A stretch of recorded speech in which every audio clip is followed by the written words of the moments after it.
몽독하겠습니다.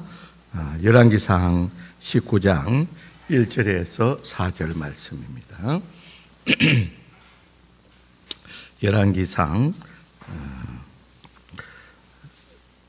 19장 1절에서 4절 말씀. 제가 가지고 있는 성경 구약 성경 549쪽입니다. 우리 다 찾으신 줄 알고 우리 교독하도록 하겠습니다. 제가 먼저 1절에 있습니다. 아합이 엘리야가 행한 모든 일과 그가 어떻게 모든 선지자를 칼로 죽였는지를 이세벨에게 말하니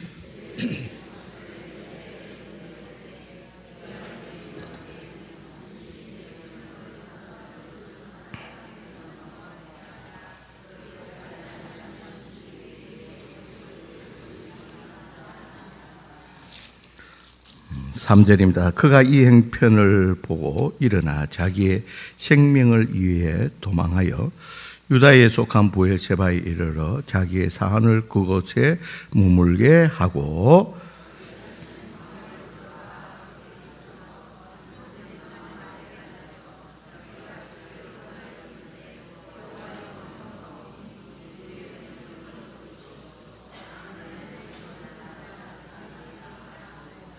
아멘. 이 시간에 갈렙 찬양대 찬양이 있겠습니다.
할렐루야. 우리 하나님께 영광의 박수를 돌립니다. 감사합니다.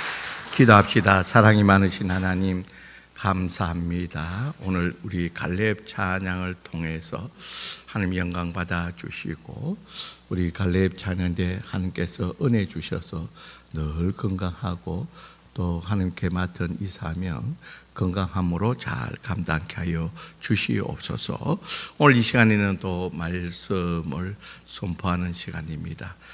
말씀이 선포되어질 때 성령님께서 밝히 조명하여 주셔서 이 선포되는 말씀이 하나님의 뜻이, 하나님의 목적이 드러나게 하여 주시고, 그 하나님 뜻 앞에, 그 하나님 목적 앞에서 우리에게 하시는 하나님의 음성을 듣는 시간 되게 하여 주시옵소서. 예수님 이름으로 기도드리옵나이다. 아멘. 여러분, 날씨가 이상합니다. 여러분, 지금 11월 달 되면 좀 추워야 되는데 지금 가운을 입고 있는 제가 너무 더운 거예요. 선풍기가 다 어디 우리가 미리 우리의 열심으로 다 치웠는데 선풍기 어디 없느냐가 찾을 정도로 여러분, 보통 보면 얘가 조명도 있고 위고 뭐 얘가 좀 더운데 우리 뒤에서 어떤 권사님이 가운을 벗으라는데 벗을 수는 없고요. 날씨가 이상해요.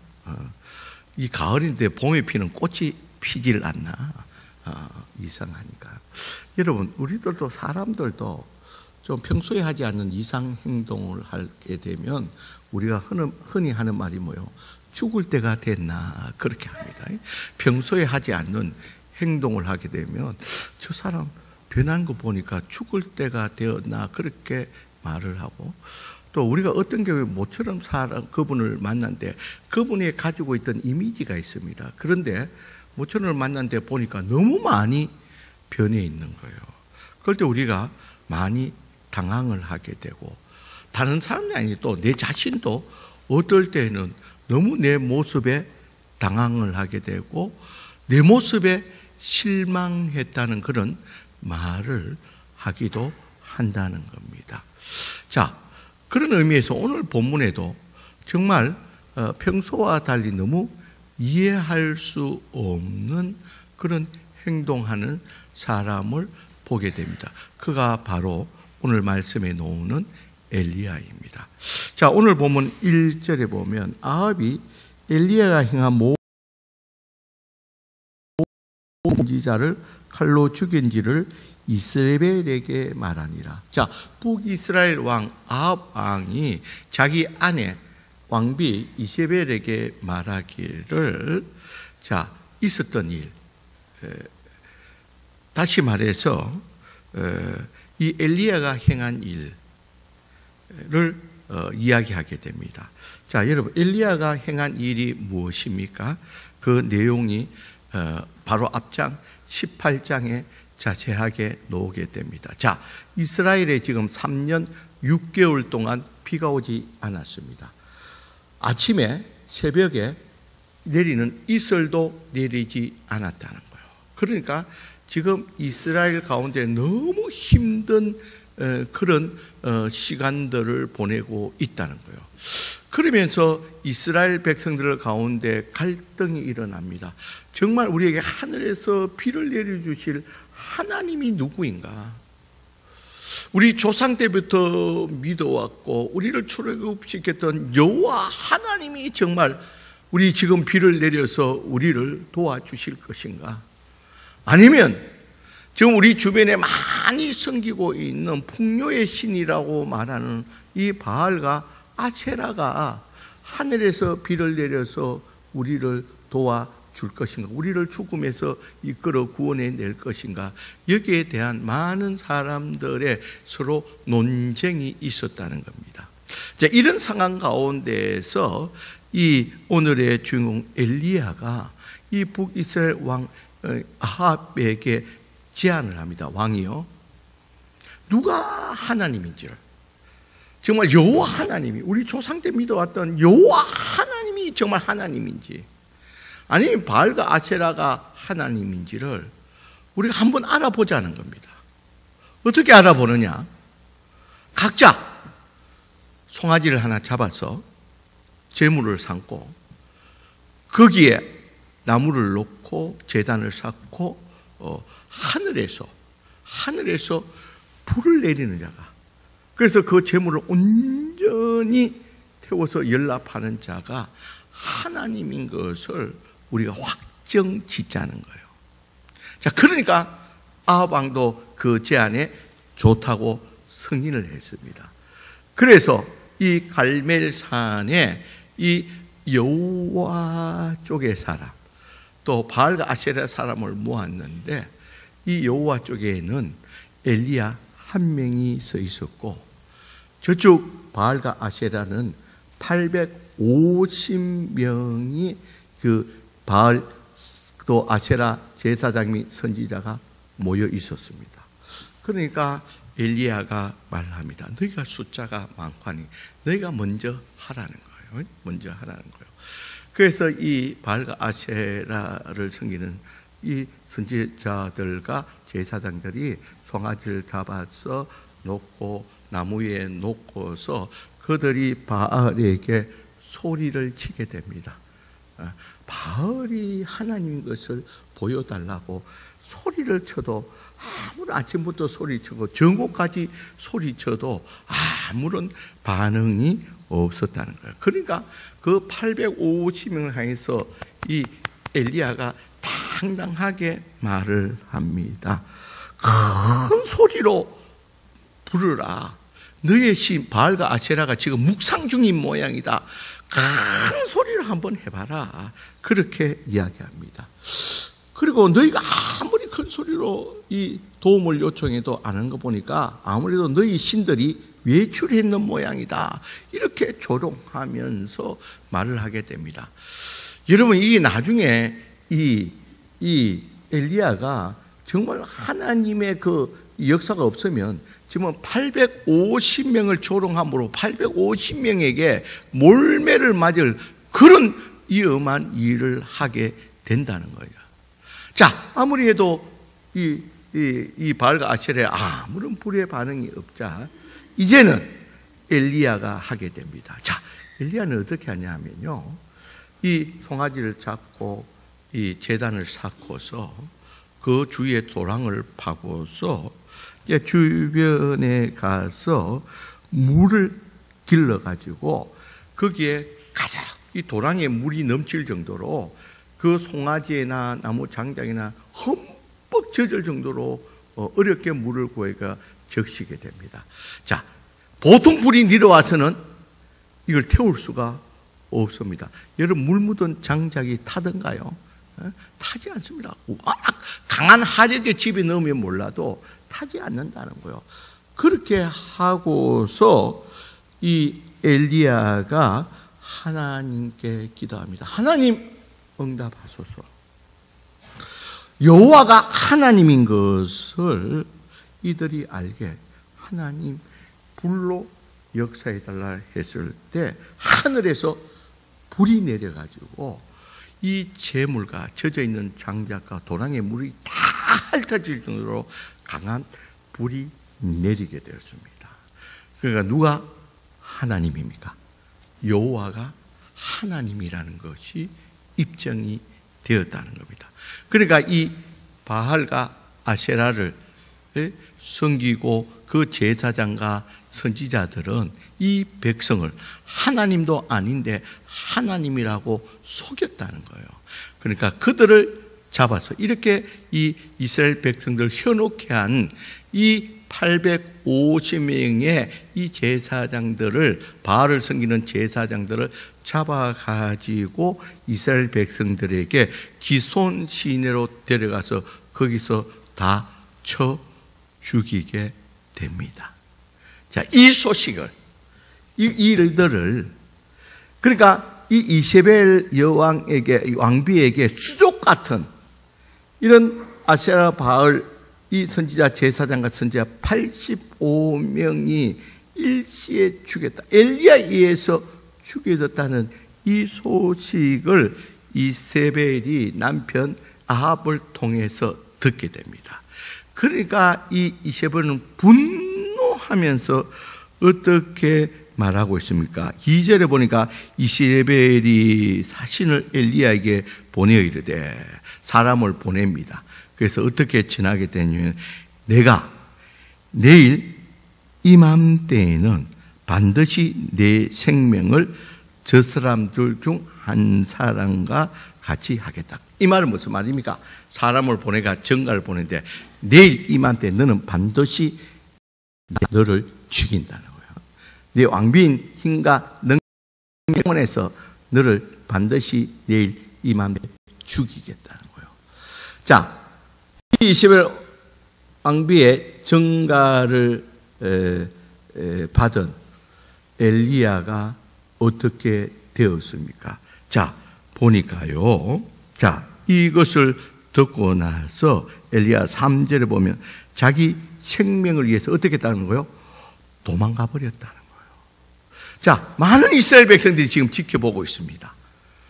그 이스라엘 백성이 불과 어제 이 갈멜산에서 850명대 놓고서도 당당하게 하나님의 능력을 믿고 오히려 조롱하면서까지 하나님의 능력을 이끌어냈던, 그래서 우리가 엘리야를 보고 보통 불의 사자, 능력의 사자라고 그렇게 우리가 병명할 때 엘리야를 들게 됩니다. 이렇게 하나님의 능력을 하고서 또 여러분 연이어서 일어난 사건이 뭡니까? 아합 왕에게 말하죠. 곧 비가 올 테니까 3년 6개월 동안 오지 않는 그곳에 구름 한 점 없는 그 하늘을 향해서 곧 비가 올 테니까 아합 왕은 이 비 올 것을 대비해서 준비하라고 그렇게 말하고서 3년 6개월 동안 오지 않는 하늘에서 하나님께 기도해서 그 비를 내리게 했는, 이 소나기가 내리게 하는 그런 하나님의 능력을 경험했던 그 엘리야가 이제 이세벨의 그 말에 겁을 먹고 두려워서 어떻게 했다는 거예요? 도망가 버리는 거예요. 여러분, 이 모습을 보고 지켜보고 있던 이스라엘의 많은 사람들은, 갈멜산에서 그렇게 한호했던 사람들은 이게 무슨 일이냐고 당황을 하게 된다는 겁니다. 그러면서 이 엘리야는 도망을 가서 자기 생명을 이어받고, 여기 있다가는 여왕에게 반드시 내일 이맘때 죽는다고 겁을 먹고 두려움으로써 저 멀리 유대 땅 브엘세바로 도망을 가게 된다는 거예요. 거기서 좀 가서 로뎀 나무 아래 앉아서 하나님께 뭐 하게 됩니까? 하나님, 나를 죽여 주십시오. 나를 죽여달라고. 여러분, 이 모습은 얼마 전 이 엘리야의 모습과 너무 동떨어진 모습을 보여주고 있다는 겁니다. 자, 그렇다면 여러분, 오늘 본문에서 왜 그렇게 하나님의 능력을 보여주고 믿음을 보여주고 하늘에서 불을 내렸던 그 능력의 이것을 보여주었던 엘리야가 왜 갑자기 이렇게 되었냐는 거예요. 이렇게 초라한 모습으로, 정말 볼품 없이 이런 초라한, 믿음과 동떨어진 이런 모습을 보여주고 있는 이유가 어디에 있냐는 거예요. 그 이유를 오늘 성경에서 분명히 밝혀주고 있습니다. 그 이유가 바로 3절에 나옵니다. 3절에 보니까 엘리야가 이 형편을 뭐 하고요? 보고라고 되어 있습니다. 이 형편이 뭡니까? 이세벨이 내일 이맘때 죽이겠다는 이 말, 이것을 보고 이 말에, 이 소식에 집중했다는 거예요.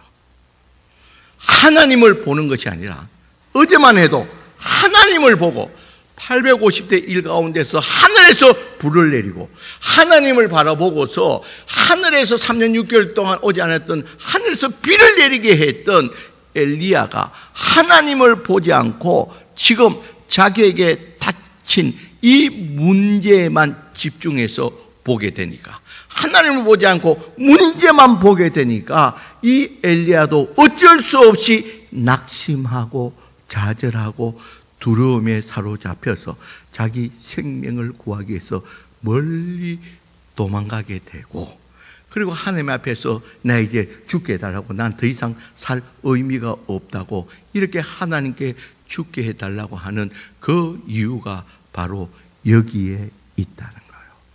문제에만 보고 하나님을 보지 않고 문제에만 보게 되면 이렇게 우리가 기대했던 엘리야의 모습과 전혀 다른 이런 실망스러운 모습을 보게 된다는 겁니다. 여러분, 성경에서도 그런 사건들이 종종 나오죠. 한 두 가지 예를 들면, 첫째는요, 아브라함이 이제 99세고 그리고 사라가 90세 때 그 하나님의 사자들이 찾아와서 아브라함에게 말합니다. 그 천막 뒤에서 사라도 듣고 있습니다. 내년 이맘때 사라에게 아이가 있을 것이라, 아들을 낳을 것이라, 그렇게 말합니다. 그러니까 아브라함이 말합니다. 나는 이미 99세 노인이 되었고 나의 부인 사라도 경수가, 다시 말해서 월경이 끝난 지가 오래되었는데 어떻게 이런 일이 있습니까? 우리에게는 이제는 희망이 없습니다.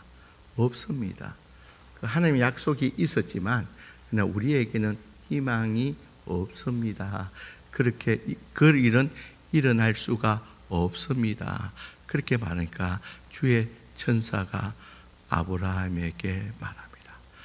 여호와께는 능치 못함이 없느니라. 여러분, 그 소리를 들어서 이 사라도 천막대에서 피식 웃게 됩니다. 어떻게? 여러분, 그리고서 내년 이맘때 정말 사라가 임신을 하고 아이를 낳겠는데 그 이름이 뭡니까? 이삭입니다. 여러분, 현실만 보니까, 현실의 주제니까 아브라함에게는 희망이 없다는 거예요.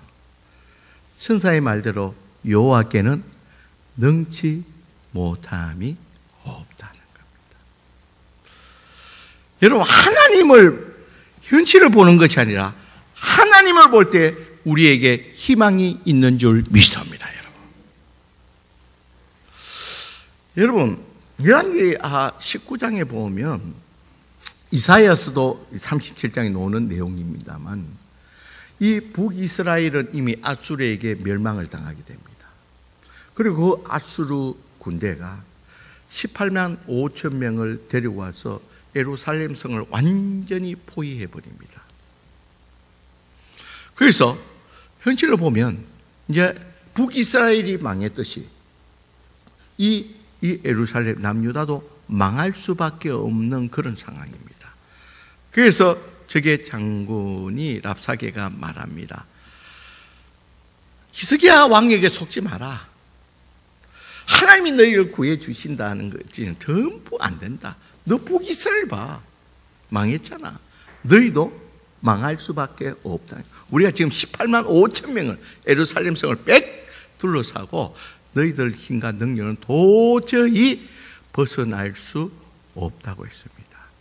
그런데 히스기야 왕이 희생의 성전에 가서 하나님을 바라봅니다. 하나님께 기도합니다. 하나님, 여호와가 하나님심을 온 천하가 알도록 하나님이 도와달라고 하나님께 소망을 두고 현실을 바라보는 것이 아니라 현실을 바라보면 항복하고 절망할 수밖에 없지만 하나님을 바라보고서 하나님 성전에 나가서 히스기야가 기도할 때에 하나님께서 하룻밤 사이에 하나님의 능력으로 18만 5천 명이 송장으로 변해버리는 그런 역사를 우리가 잘 보고 있다는 거예요. 여러분 기억하시길 바랍니다.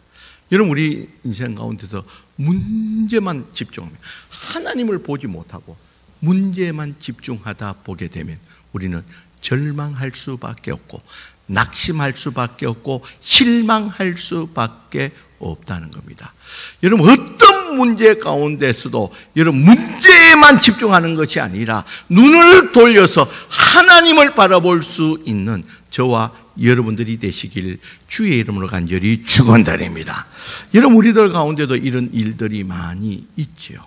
여러분 문제 앞에서 여러분, 우리도 모르는 사이에 그 문제, 하나님이 보이지 않고 그 문제에만 골똘하다 보면 이 엘리야의 모습이 우리의 모습이라는 거예요. 우리에게도 찾아오는 게, 어제만 해도 믿음으로 왕성했던 우리가 어느 그 문제 앞에서, 내 힘으로 어떻게 할 수 없는 그 문제 앞에서 우리는 절망할 수밖에 없고, 실망할 수밖에 없고, 낙심할 수밖에 없고, 아무런 희망이 없다고 느끼게 된다는 거예요. 그래서 동굴로 들어가든지 피해버린지 하나님과 멀어지게 되는 이런 자리에 빠질 때가 있다는 거예요. 내가 봐도 내가 이해할 수 없는, 어제의 나와 오늘의 나를 비교해보면 이해할 수 없는 그런 모습으로 우리가 종종 발견하게 된다는 겁니다. 여러분, 이럴 때 우리는 어떻게 해야 됩니까? 여러분, 오늘 말씀에서 일리야를 통해서 우리에게 하나님이 주시는 말씀과 같이 이 행편을 보지 말고 하나님을 바라보시기를 주의 이름으로 간절히 축원드립니다. 여러분, 하나님을 바라볼 때 그 문제를 보는 것이 아니라 하나님을 바라볼 때에 하나님께서 여호와는 능치 못함이 없나니 하나님께 우리에게 희망이 있는 줄 믿습니다. 여러분, 문제가 뭡니까? 문제는 문제만 바라보는 것이 문제입니다.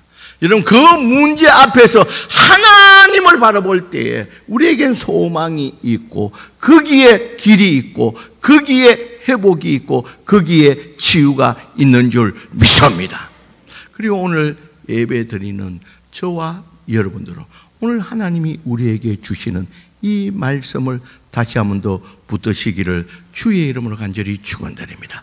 여러분, 문제로 인해서 어렵고 낙심하고 절망하고 희망이 없어 보이는 성도 여러분들, 오늘 하나님이 이 엘리야 사건을 통해서 우리에게 주시는 이 말씀, 여러분, 이 문제에만 집중해서 하나님을 바라보는 가운데, 하나님께 나아가는 가운데 하나님의 능력을 덧입고서 하나님께 영광 돌릴 수 있는 저와 여러분들이 되시기를 주의 이름으로 간절히 축원드립니다.